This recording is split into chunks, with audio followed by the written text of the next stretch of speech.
Leo Martin's funeral was nothing like the grand send-offs of Wall Street's elite. No lavish floral arrangements, no soaring eulogies about a life well lived. Just a handful of people scattered across the pews of a modest church in New Orleans, their expressions a mix of curiosity, resentment, and indifference.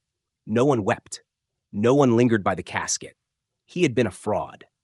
A con man who built an empire on deception, siphoning millions from investors who never saw a dime in return. His name had been synonymous with scandal, a cautionary tale splashed across newspaper headlines and whispered about in boardrooms.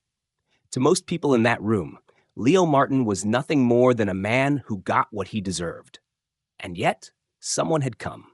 She wasn't one of the bitter investors, nor a former colleague hoping to gloat. A woman, old enough for the weight of years to sit heavy on her, stood near the aisle, clutching a yellow envelope. She wasn't dressed for mourning, nor did she carry the quiet smugness of those who had come to witness the final chapter of a fallen man. She had no interest in whispered gossip or exchanged glances of satisfaction. She was waiting. When the priest finished his obligatory prayer and silence settled over the room, she stepped forward. The room shifted in quiet surprise as she moved past the rows of indifferent faces and stopped at the front. There was no hesitation in her voice, no tremor of uncertainty. "You think you knew Leo Martin?" she said, her voice filling the space like a challenge. "You don't."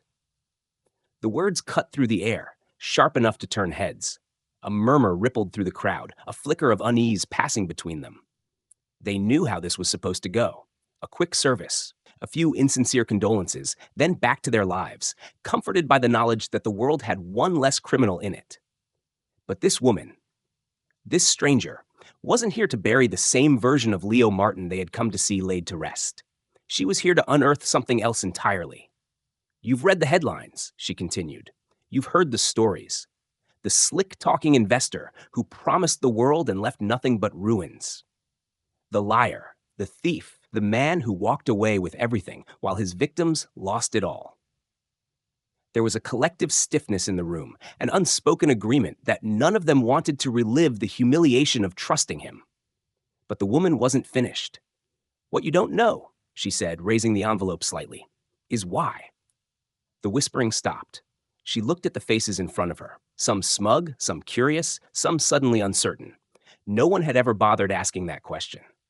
Leo Martin was a criminal, the kind of man who didn't deserve explanations, only condemnation. But she wasn't offering excuses. She wasn't asking for redemption. She was here for something else. He didn't keep a single dollar for himself.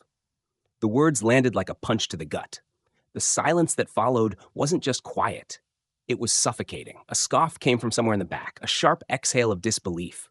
Someone muttered something under their breath, but no one challenged her outright. Because she wasn't speaking with the desperation of someone trying to rewrite history. She spoke with the weight of someone who had held the truth for years, waiting for this exact moment. "He had money," she admitted, "more than most of you will ever see. And you all assume he lived like a king, that he spent it on yachts and penthouses, laughing at the people he left in his wake." Another pause, just long enough for the room to hold its breath. But the truth is, Leo Martin died in a one-bedroom apartment, alone, with nothing to his name but a stack of papers no one ever read. No one moved. The story they had all come to believe had cracks in it now. And she wasn't even done. She adjusted the envelope in her hands, the weight of it heavier than it should have been. "You think you came here today to bury a man you hated," she said. "But the man you thought you knew never really existed." And with that, she opened the envelope.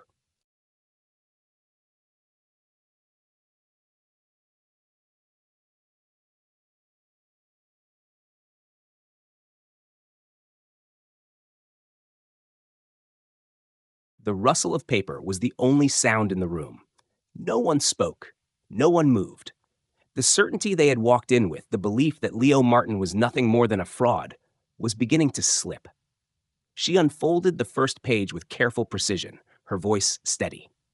In 1984, Leo Martin wasn't a criminal. He wasn't a con man. He was an engineer, one of the best. The kind of man who could have built anything if the world had let him. But the world doesn't care about men like Leo Martin unless they have money. A few heads turned, exchanged glances. This wasn't the story they had expected. He tried to do things the right way. He worked hard. He built a future. But hard work doesn't guarantee success, and Leo learned that the moment a company stole his designs, buried his patents, and left him with nothing. The skepticism in the room wavered. They all knew how the world worked. They had seen men chewed up and spit out, had watched bright minds flicker and die under the weight of bureaucracy and greed. But that didn't explain what came next. So, he made a choice, she continued. If the game was rigged, he'd stop playing fair.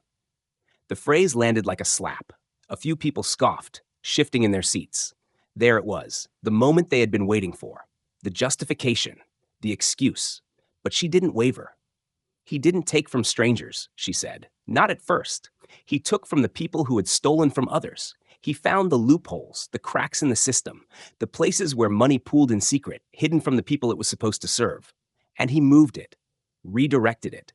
And yes, eventually, he took more than he should have. Eventually, the lines blurred. Eventually, the lie became too big to unravel. There was no defense in her tone. No attempt to soften the truth. Just facts.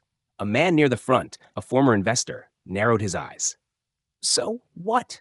We were collateral damage? The woman met his gaze without hesitation.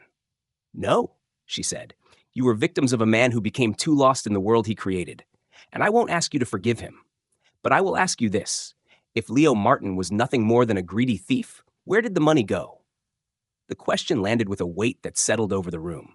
No one had ever bothered to ask. They had assumed it was hidden somewhere, a foreign account, a stash buried beneath floorboards, waiting to be uncovered. Investigators had torn apart his records, hunted down every lead, and found nothing, because there had been nothing to find. She lifted another page. This one, a ledger. Every dollar he took was accounted for, she said, but not in the way you think. She began reading names, not bank accounts, not shell corporations. Names. A woman at the back of the room inhaled sharply as hers was spoken. She was one of them.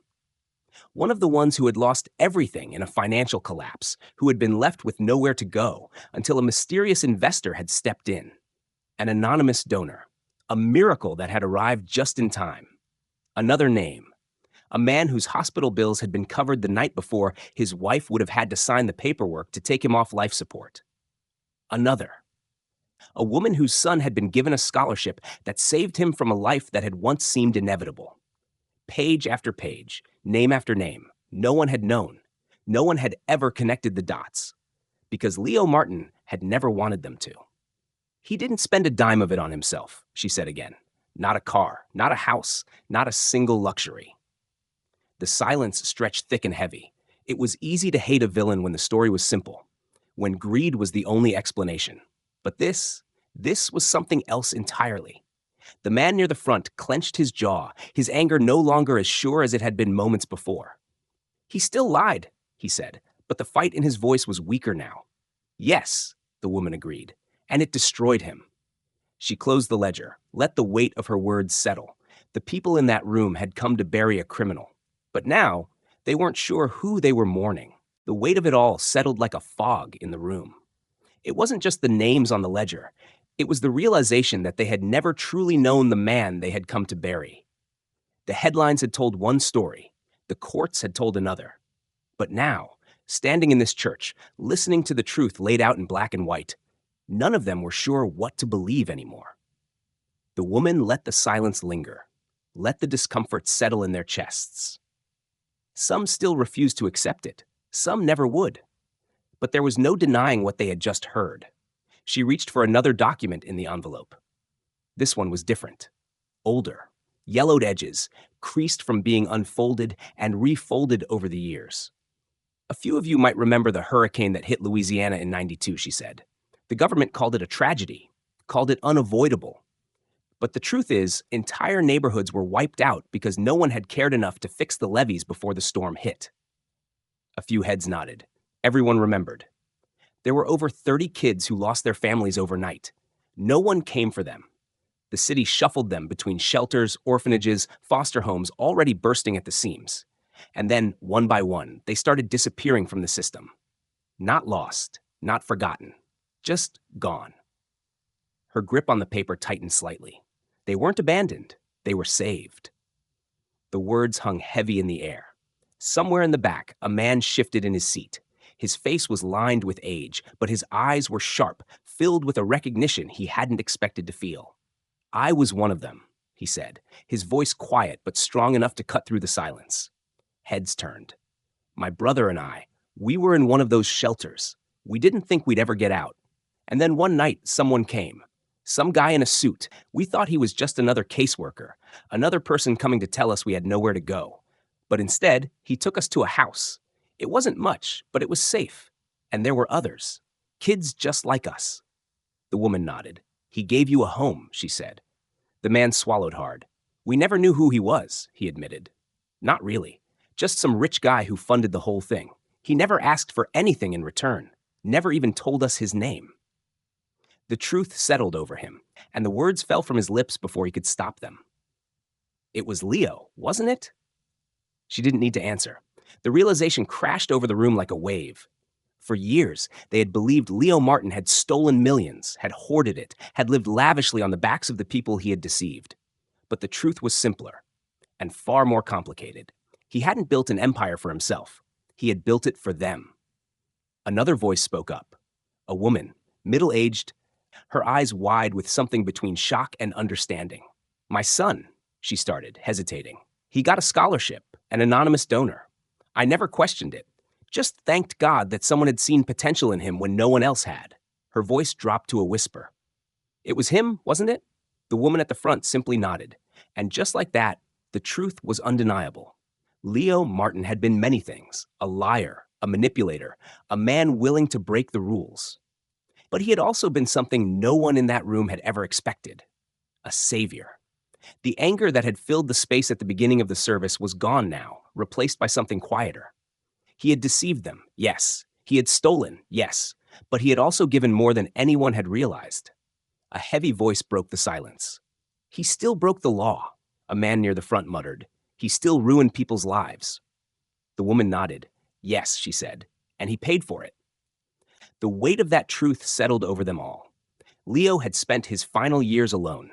His name had been dragged through the mud, his legacy reduced to nothing more than a cautionary tale.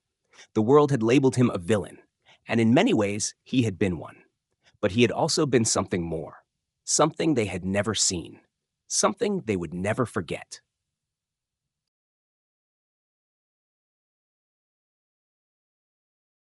The weight of it settled differently for everyone. Some sat still, staring at nothing, trying to reconcile the man they had hated with the man they had just learned about.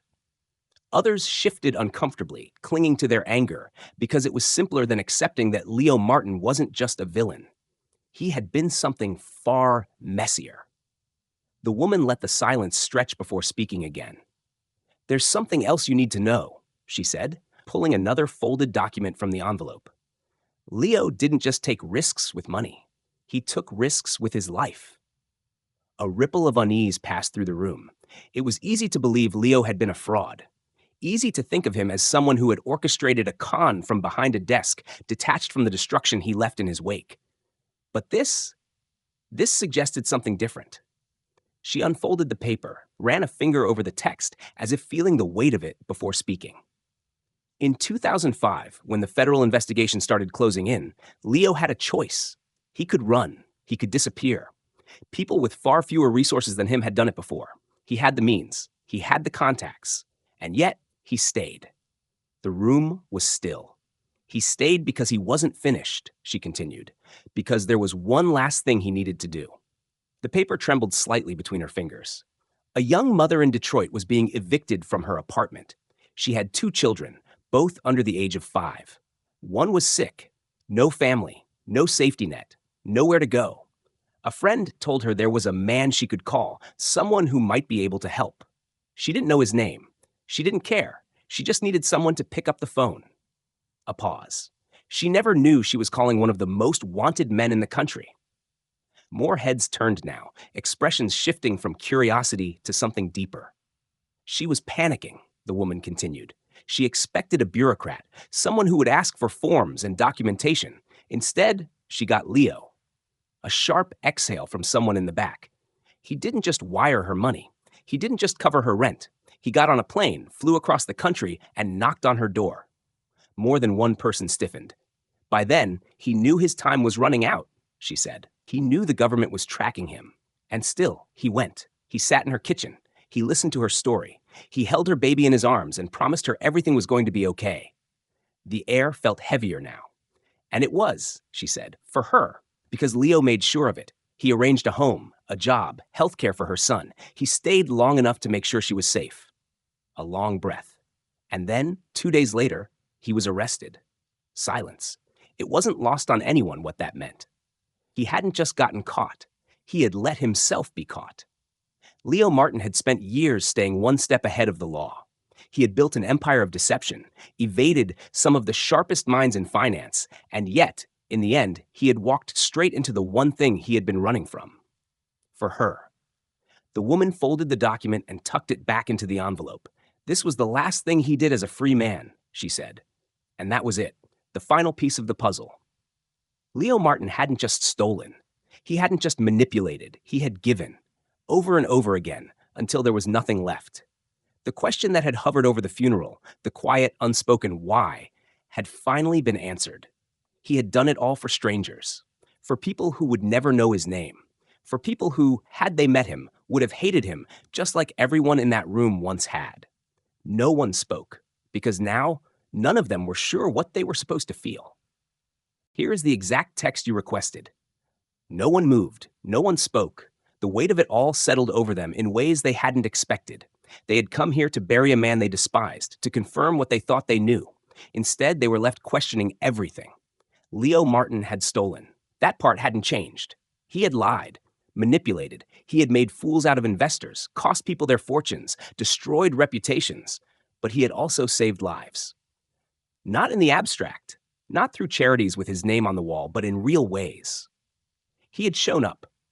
The woman let the silence stretch, let them sit with the discomfort. Then she reached into the envelope one last time. There's one more thing, she said. The room braced itself. She pulled out a letter. Unlike the others, this one was personal. The handwriting was precise, deliberate, the ink slightly smudged in places, as if the writer had paused one too many times before finishing his thoughts. This was found in Leo's apartment after he died, she said. He never sent it, but I think it was meant for all of you. She unfolded the paper and began to read. If you're reading this, it means I'm gone. And that's fine. I never expected to die with anyone at my side. I imagine you're all here because you hated me. That's fine too. I never asked to be liked, never needed to be understood. But I do need you to know something. I never wanted to be this person. I never set out to be a liar.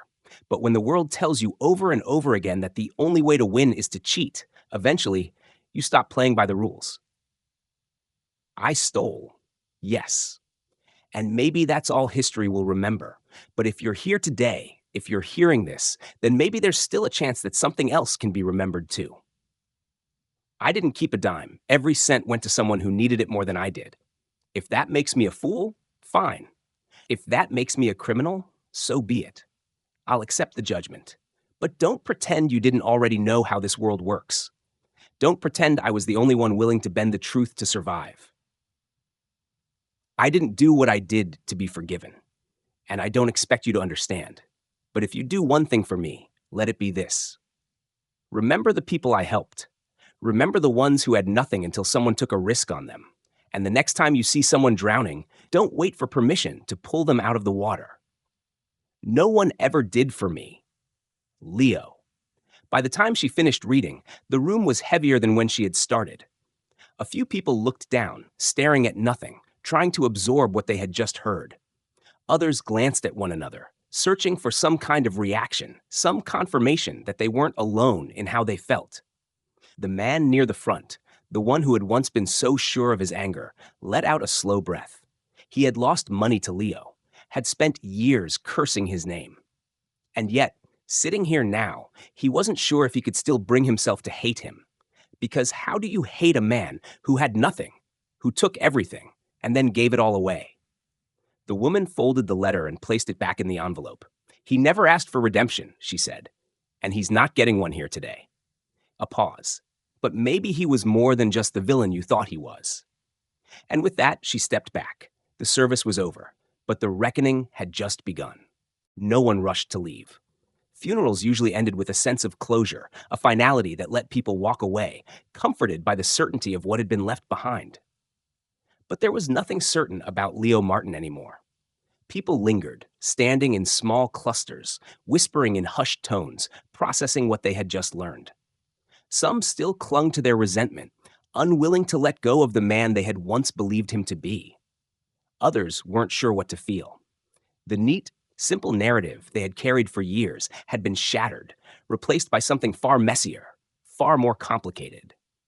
At the front of the room, the woman carefully slid the envelope back into her bag. She had done what she came to do. The rest was up to them. A voice broke the silence. "I don't know if it matters now." Heads turned. It was the man who had spoken earlier, the former investor. His arms were crossed, his jaw tight, as if he was wrestling with something he hadn't expected to feel. "I lost a lot because of him," he said, his voice measured. "And I spent years hating him for it. I wanted him to rot in prison, and when he died, I was glad." No one interrupted. "But now," he exhaled, shaking his head, "now I don't know what to do with any of this." A woman beside him, one of the names from the ledger, one of the lives Leo had saved, spoke up. "You don't have to do anything," she said. "You don't have to forgive him, but you can't pretend this didn't happen." More people shifted, their thoughts turning inward. What do you do with a man like Leo Martin? A man who had taken from some and given to others?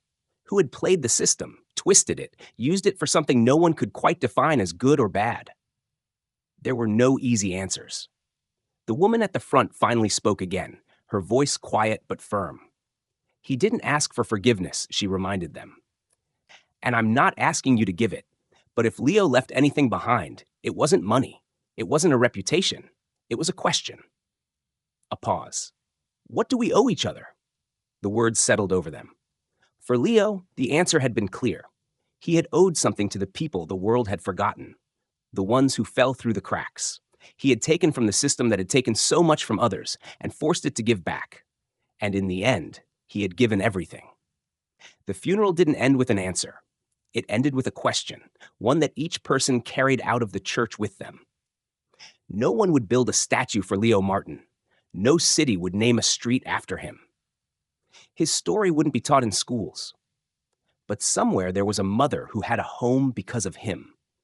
A man who had survived because of a hospital bill that had been paid in full. A child who had gone to college because an anonymous scholarship arrived just in time. And maybe, just maybe, that was enough. Thank you for taking the time to listen to this story. Leo Martin's life wasn't simple, and neither is the way we choose to remember him.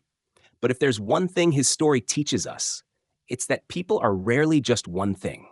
Villain or hero, thief or savior. Sometimes the truth is all of it at once. What we do with that truth is up to us. If this story made you think, if it made you question what you thought you knew, then it's done its job. And if it left you wondering how you might be remembered, not for what you had, but for what you gave, then maybe, just maybe, it's worth carrying with you. Let us know your thoughts. Share what this story meant to you. And if you'd like to hear more, stay with us. There are always more stories waiting to be told.